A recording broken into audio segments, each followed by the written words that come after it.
Hi everyone, my name is Cynthia. Let's talk books. And today I have my July wrap up to share with you all. July was an interesting reading month because I went on vacation and I was also a bit kind of not booked out. That's what I was going to say. But June was such an intense reading month that I kind of slowed down a little bit. Still read a ton of books though. I think I have 11 or 12 to share with you today. So let's get right to it.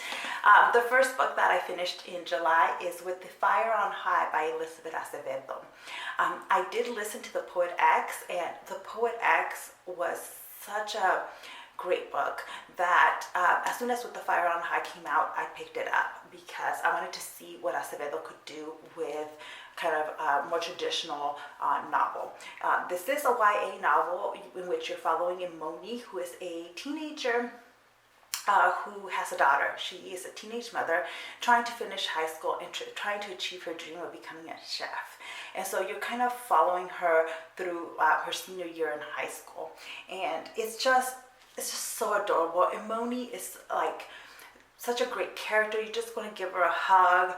Now, most of the book is kind of slower pace, more character development than plot in it, but it's definitely a story that's worth checking out, especially if you love like food and cooking in books, because of Moni's dream to be a chef. There is quite a bit about food and discussions of the importance of food in people's lives and in Moni's culture. At the beginning of each different section, so not in every chapter, but in different sections, there's recipes, and it's really good. I was really into reading books about food in July, and it's probably because of With the Fire on High. Next book that I finished in July was Bonjour, Tristesse by Françoise. Sagan. This was I do have a dedicated review for this book because it was part of my Reading the French Classics series here. And Bonjour, Tristesse is a really interesting book. It's fun to dissect. It's the story of a 17-year-old, Cecile, as she's spending one summer with her father and her father's mistress, when another woman comes along that's interested in her father. It's not like a feel-good book. I should warn everybody. There are no likable characters in this book, I don't think. Like, there might be points at which you sympathize with one character more than another, but they're not really great people in here. But it is a book with like a lot to dissect. So if you're interested in kind of a discussion of those themes, I would direct you over to my dedicated review of this. By the way, I gave With the Fire on High 5 stars and Bonjour, Tristesse 4. With the Fire on High is probably one of my favorite books I've read so far in the year. But the next book that I read in July is Certain Dark Things. I am giving this 4.5 stars. It is a great book for me. It's a vampire story set in Mexico City in a world in which vampires are known. They're known, but certain cities and certain places have kicked vampires out. They're not wanted because they're dangerous. And in Mexico City, the vampires are largely responsible for the drug cartel stuff. That's the trade that they engage with. Okay, the whole mythology that Silvia Moreno-Garcia develops for the vampires here is so rich and interesting. It really drew me in.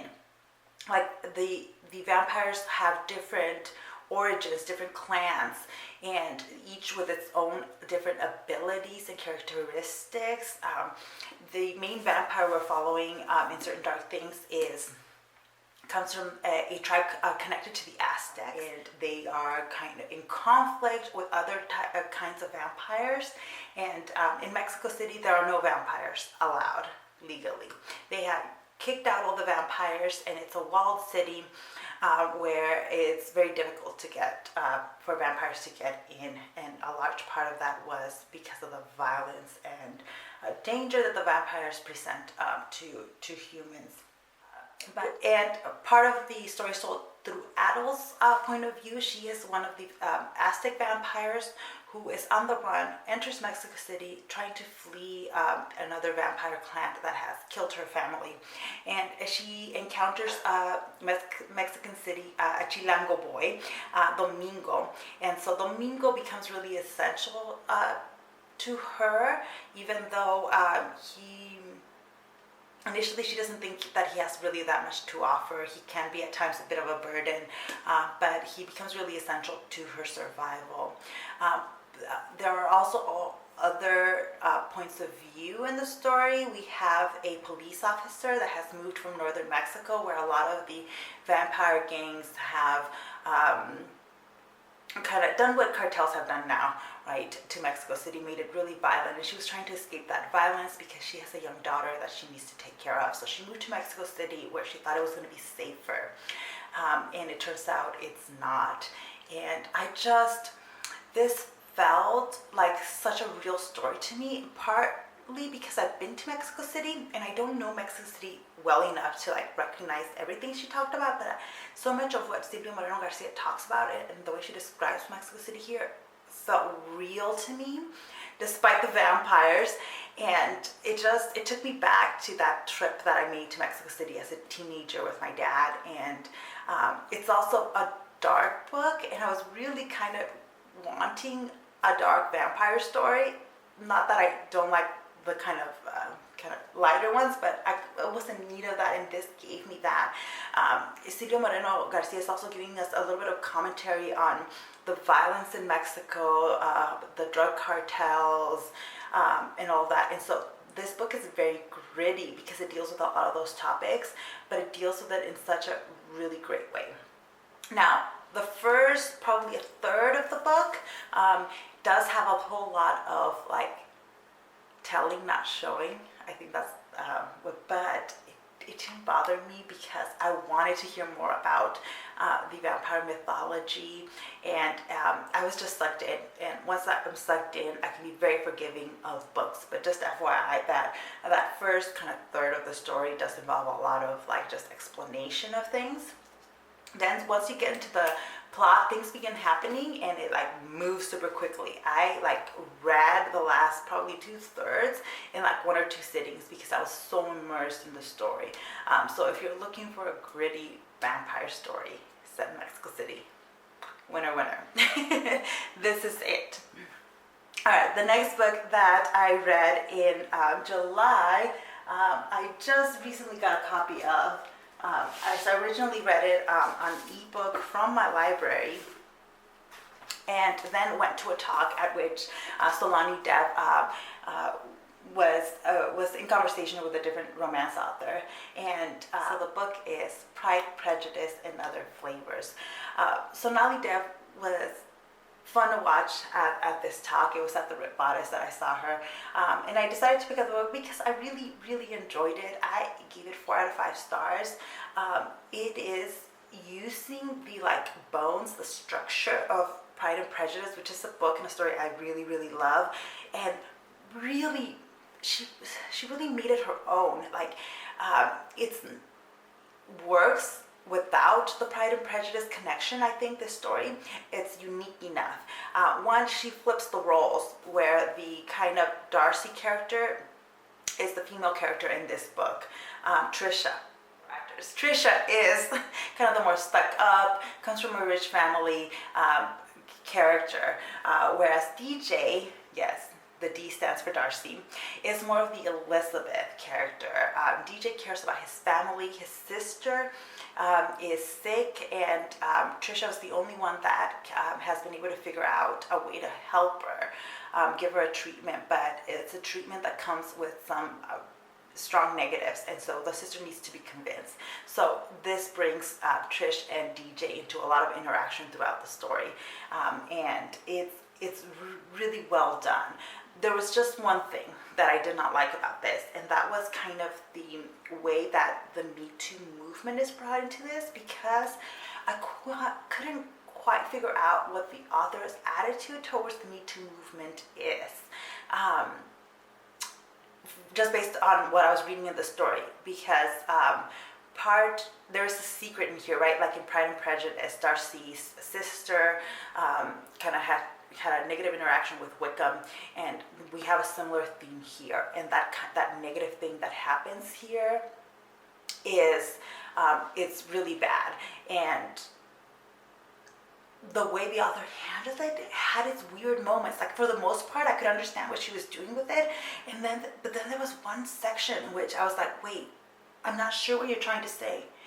So that was the only reason why I knocked off a start, because otherwise this was a really, really great Pride and Prejudice interpretation. Really brilliant. And if you're into Pride and Prejudice the way I am and devour all of the retellings of it, I think this is worth picking up. Just trigger warnings for discussions of sexual assault and trauma. So, yes. The next book that I read in July was The Hunchback of Notre-Dame. So I did read it for Mara's read-along. So books like Whoa, I will link her channel down below, but we read kind of a section of the book a day and finished it by July 14th for Bastille Day. I'd never read The Hunchback of Notre-Dame before, and I wanted to, and it turns out it's a very boring book. I am going to give this 2.5 stars because there were elements in here that were good, moments in which I was sucked into the story a little bit, but the language brought me out of it a lot. The first half of the book is Hugo giving you different lectures. Essentially, it's Hugo giving lectures on different topics. Here's a lecture on Paris. Here's a lecture on the church Notre-Dame. And while I understand the importance that this book played in saving the Notre-Dame church, the book on its own didn't work for me. Even as a classic, I think some classics I can give a lot of leeway to in that they're written in a language that is not my own. But what I mean by that is just that it is written in an older kind of English with the idioms, and the sentence structure is a little bit different. And so I can forgive some of the language stuff, but I can't forgive it for being boring. And I felt like the chapter where he's giving us the bird's eye view of Paris should have been my chapter, because I love Paris. It's the only city in the world I've liked. And the way he wrote that chapter made it boring for me. But I do not regret having read this book. I enjoyed the conversations I was having with everybody on social media about this book, and I then enjoyed the kind of the discussion with Mara on July 14th. So it was overall an enjoyable experience, but I think it was had to do more with the bookish community than with Victor Hugo. I'm like, maybe I should have a dedicated review for that book, but a lot of what I have to say is that it was boring, and there's no Hunchback and Esmeralda, really no real plot involving them until the last bit of the story. All right, next book that I read in July was the book for my in-person book club, and that was The Study in Honor by Clara O'Dell. This is a retelling of Sherlock Holmes, and in this case, both Sherlock and Watson are Black queer women. Watson, for sure, is a queer woman. With Sherlock, I'm not 100% sure. I think she's queer, but Sherlock is always a bit of a mystery, and all of the Sherlock Holmes stories.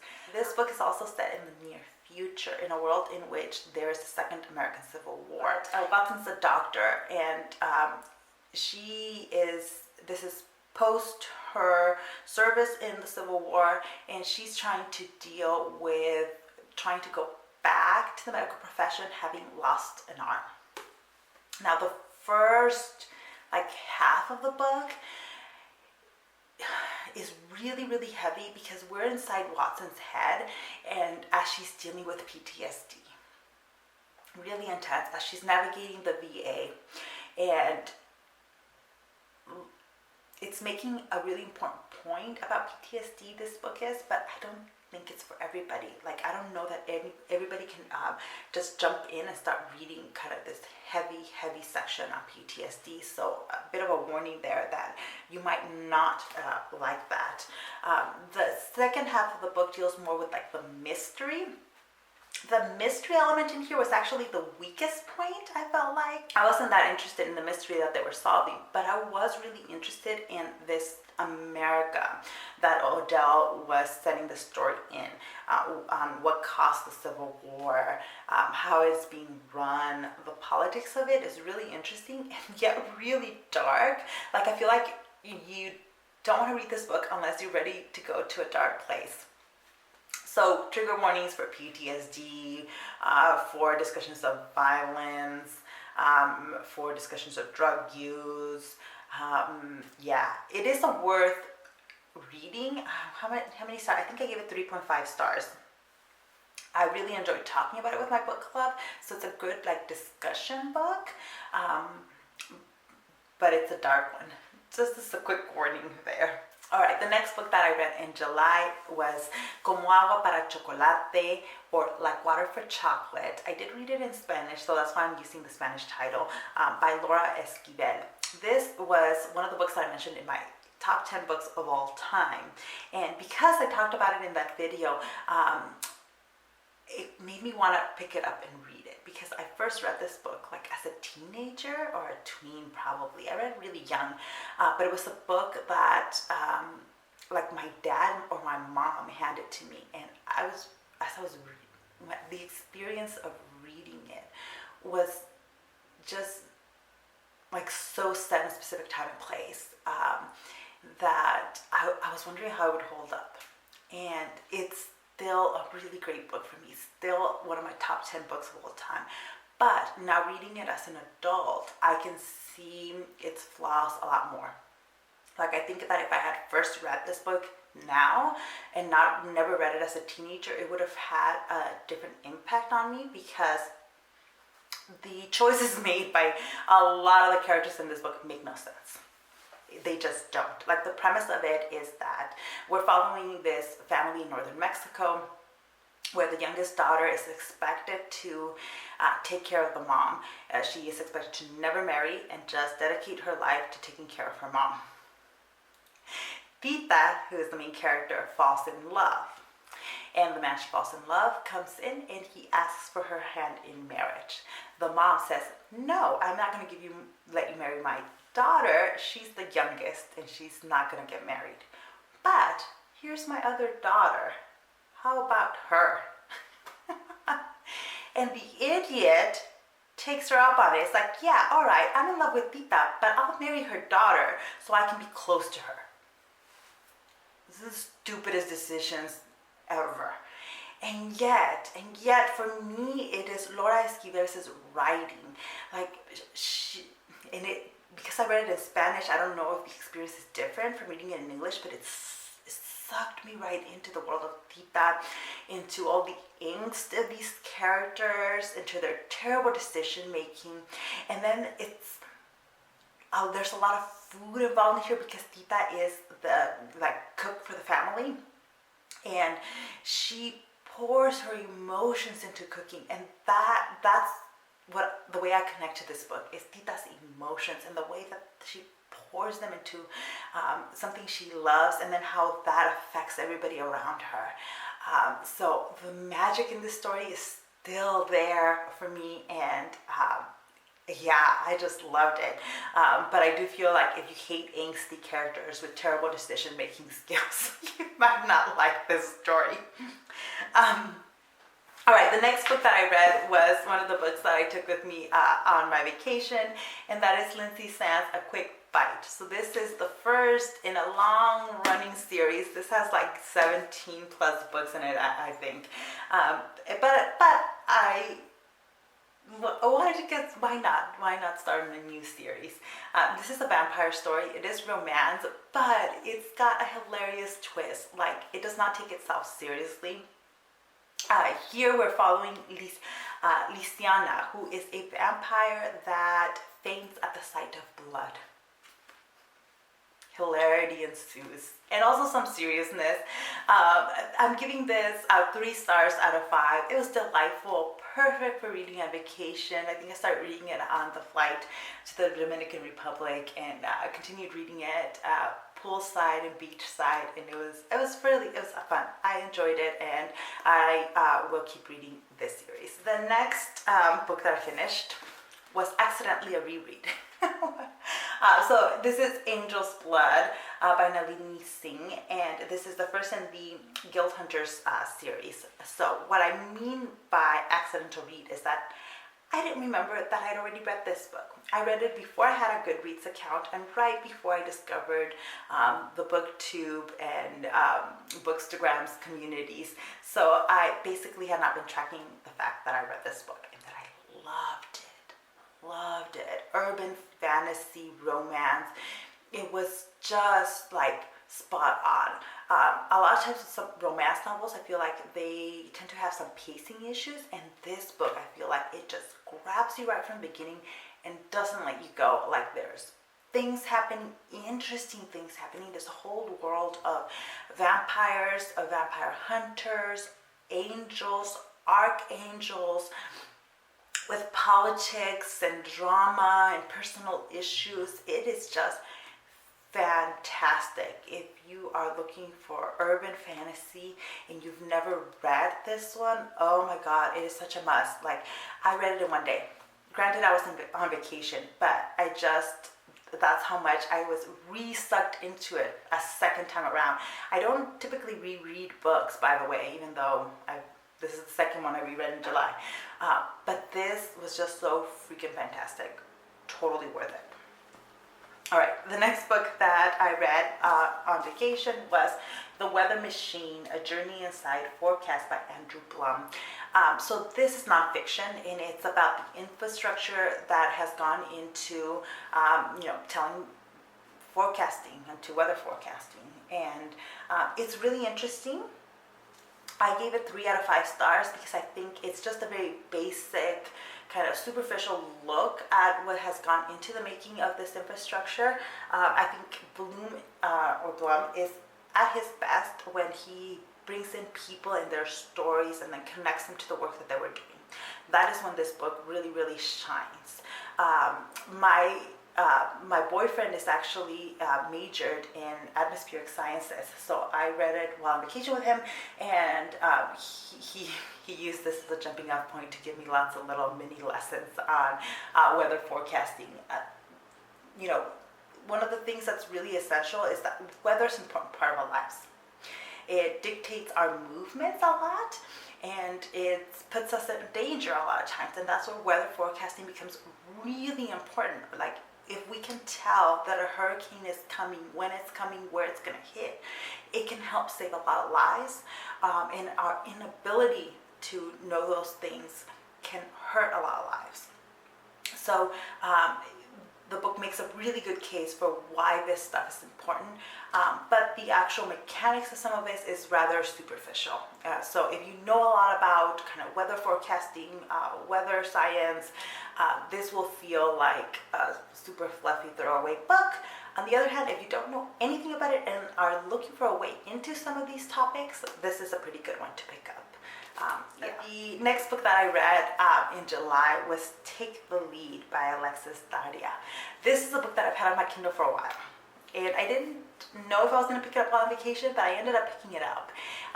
It is a kind of Dancing with the Stars type setting, in which one of our dancers is going to fall in love with her celebrity partner. Right? And that was why I was hesitant to pick up this book initially. I'd heard a lot of great things about it here on BookTube, but because of the whole dancing thing, I was like, I'll pick it up later. I did buy it though, and I'm so glad I did, because Alexis Daria is such a charming writer. Like, the writing was just charming. She got me interested in the dancing, even though I am not a dancer and I've never really been interested in learning dance, a large part because I can't dance.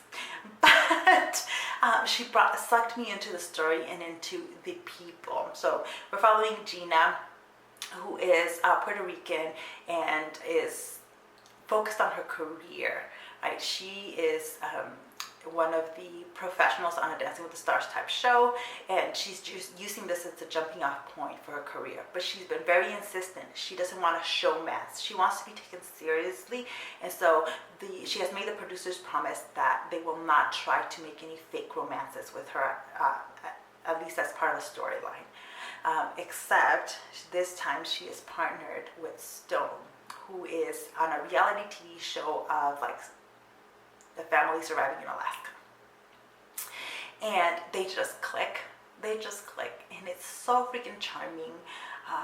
The whole story, this one did not suffer from any kind of pacing, plotting issues.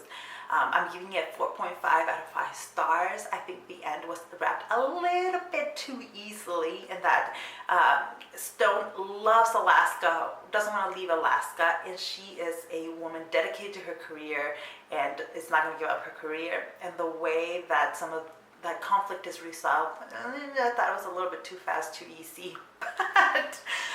But overall, a really delightful read. It's just super delightful. Okay, next book. Actually, last book that I finished in July was an audiobook, and it is a middle grade. I tried to participate in the middle grade readathon, and I failed miserably. But I'm going to keep going with it because middle grade is basically something I've rediscovered this year as a kind of category of reading that I really enjoy. Even though I don't have kids, and it's just, I'm enjoying seeing what some of these authors are doing when they're writing for a younger audience, and it can be really cool and really interesting. And that is what's happening with Dragon Pearl by Yoon. So this is a story that uses a lot of Korean mythology, and it's set in a futuristic world in which our main character, Min, she's a fox, and she has the power to transform into anything she wants. Like, she can shapeshift into anything, into an object, a person, and through magic she can also kind of influence people. But she's been told by her family not to use her magic, especially not in public. It's a bit dangerous. People with these magical powers aren't well liked, well received by humans. But in comes a government official to tell them that her brother, who has joined the kind of armed forces of this world, has deserted. And do they have any information? And she and her mother are sure that the brother couldn't have possibly have deserted, because his dream was to serve, and there's no way he would have deserted. So she goes off to try to find her brother and to clear. And as she's doing that, she is encountering adventure, danger. She's flying spaceships. She's turning into different people, different things, practicing her magic. She, at her point, is a cadet. She's flying spaceships. She's getting to know the universe. There's also at least one character, but I think several characters that use gender-neutral pronouns. And the way it's handled in the story is so wonderful, I think, in that there's no aside to explain to us what's happening. It's just the pronoun you use to describe this person is they. It's simple. Nothing to see here. It's they, and they are referred to as they throughout the story. And it's not abnormal. It is treated as, it's just what it is.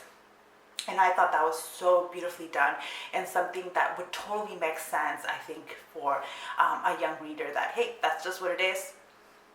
They don't need to have a deep discussion about it. This world is a complex, diverse, beautiful story and world, and I really loved immersing myself in it. I listened to it as an audiobook too, but this was just the kind of sci-fi for young readers that would have totally grabbed me when I was a young reader. And in fact, this was the kind of thing that I looked for a period of time as a young reader, and I'm so glad that there are more options now for young people, because this is how you make readers, right? You grab them, especially at an early age. If person finds the right book, that's down the rabbit hole they will go. And I feel like this book will appeal to so many different people and different kinds of young readers and adults. And I am just really interested in continuing to pick up more sci-fi middle grade and fantasy middle grade because it's just been fun. Like, honestly, it's just been fun. They're easy to read for me. They tend to be quick reads, but I like the complex worlds that get built for young readers. It's just really great. And so those were all the books that I read in July. I had a pretty good reading month, but let me know if you read any of these or if you plan on reading any of these. I would like to know as well. And how did your July reading go? Hopefully it was good. I think mine was pretty good, and I'm really looking forward to things to pick up in August. So thank you so much for watching, and I'll see you in the next one. Bye.